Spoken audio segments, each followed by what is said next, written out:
So नमस्कार सबजनालाई, good evening भन्न चाहन्छु तपाईँलाई हैन। अनि आज तपाईँहरूलाई केही कुरा भन्न गइरहेको छु र छोटो मिठो कुरा गर्नु छ तपाईँहरुसँग। तपाईँहरुको आफ्नो ओपिनियन राख्नु होला हैन। अनि मैले 12 पास गरेर म अहिले चाहिँ बीबीएस फर्स्ट इयर पढिरहेको छु हैन।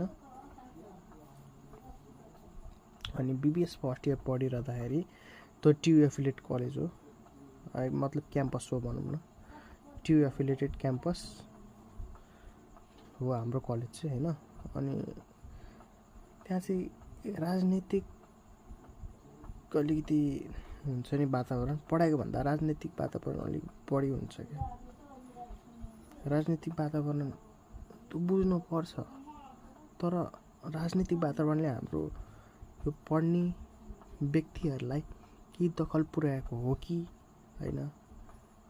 त्यो राजनीति भन्ने मैले सही वा गलत भनेको छैन, तर पढाइमा राजनीति छिराउने कि नछिराउने, हाम्रा ठुल्ठुला दाइहरू हुन्छ नि त हैन, उहाँहरूले पनि बुझिदिनु पर्छ कि पढाइ एक ठाउँ हो अनि त्यसपछि राजनीति कुरा एक ठाउँ हो। सो पढाइ र राजनीतिलाई एकै ठाउँ चाहिँ मिसाउनु हुँदैन। अनि यो कतिपय कलेजमा देख्छु कि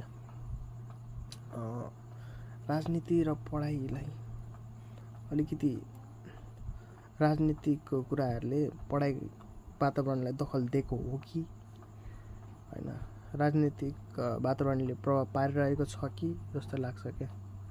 मैले यो राजनीति विद्यार्थीको राजनीति राम्रो होइन पनि भनेको छैन है। मैले सिर्फ यो बुझ्नुहोस् कि राजनीति गर्ने इच्छा हुनेहरूले गर्दा हुन्छ, बट इच्छा नहुनेहरूले चाहिँ अनि के गर्ने भन्दाखेरि उनीहरूलाई पढ्न दिने हो क्या हैन।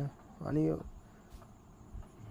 विद्यार्थी नेता दाइहरू हुन्छ नि, भोट माग्ने बेला मात्र सम्झिने होइन क्या।